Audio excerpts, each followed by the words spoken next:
જેને આપણે બોલિવૂડ તરીકે ઓળખીએ છીએ ને, એ બોલિવૂડ એટલી જ મુંબઈ. અને ત્યારે એનો જમાનો હતો. ફિલ્મો ત્યાં બનતી, આખા ભારતમાં રજૂ થતી. ભારત વિશ્વમાં સૌથી વધુ ફિલ્મો બનાવતો દેશ હતો.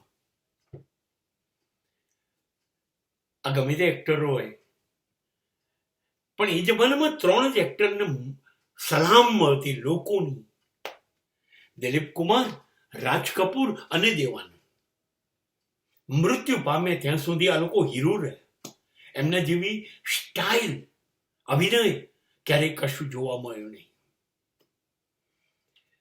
અને એ જમાનામાં આવી આવી આછકલાઈ વાળી હિરોઈનો નહોતી, શ્રેષ્ઠતમ હિરોઈનો હતી.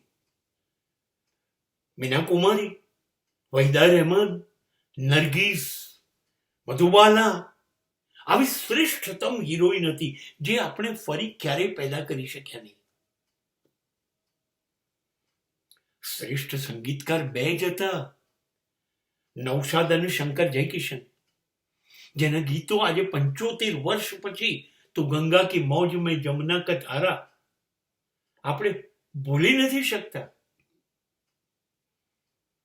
પ્યારે કિયા તો ડરના ક્યા આપણે ભૂલી નથી શકતા. અને આ લોકો છેક સુધી જીવ્યા ત્યાં સુધી શ્રેષ્ઠ રહ્યા. ભારત પાસે કોઈ કમી નહોતી. ભારત પાસે જાંબાઝ ગાયકો હતા: મોહમ્મદ રફી, લતા મંગેશકર, શમશાદ બેગમ, નૂરજહાં, કિશોર કુમાર, મુકેશ. આ શાનદાર ગાયકો હતા. અને આ લોકોની ફિલ્મો એક વર્ષ ચાલતી થિયેટરમાં, એક જ થિયેટરમાં ઉતરતી નહીં. અને ત્યારે બોલિવૂડનો સુવર્ણકાળ હતો. હા, વર્ષો આ લોકોએ રાજ કર્યું, એમની પણ ઉંમર થઈ.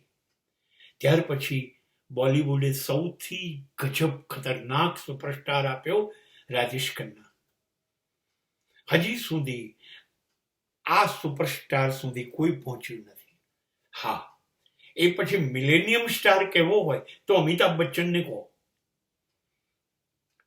છેલ્લા 100 વર્ષમાં પેદા થયેલો અદ્ભુત કલાકાર, જેની બધી જ ફિલ્મો અત્યારે 82 વર્ષ સુધી ગ્રેટ છે.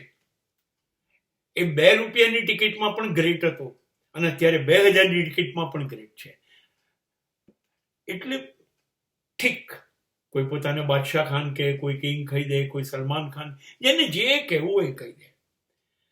પણ અમિતાભ બચ્ચનથી આ લોકો 1000 કિલોમીટર પણ નજીક નહીં આવી શકે. આ હતી આ લોકોની બોલિવૂડની શાન.